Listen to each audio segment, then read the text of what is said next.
So it's quick release because you can actually pull the pin here and pull the plate out. So, you know, whenever you're doing like a cars and coffee or whatever, came with all the hardware, all of these fasteners. I picked about a year ago or so. Actually, for the Porsche, it's a slow and go plate, and I'm gonna adopt it to my my clown shoe. So what I did was I've already chopped off about 2 inches, and what I'm doing now is I'm filing a wedge here and here, a groove, so that it can lock in place.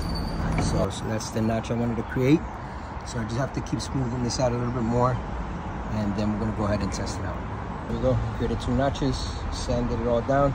Let's go test fit it and see what it looks like. All right, so here we go. So this is the receiver, and there you go, goes into there. And then if you pull this pin here, you can actually drive this further in. I'm doing 2 settings. That's like a shallow, and then I could go a little bit deeper.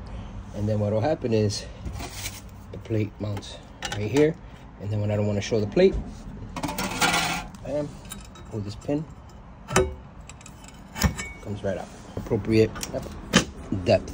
So that's how far I want to go with it right there. And then I lock it out.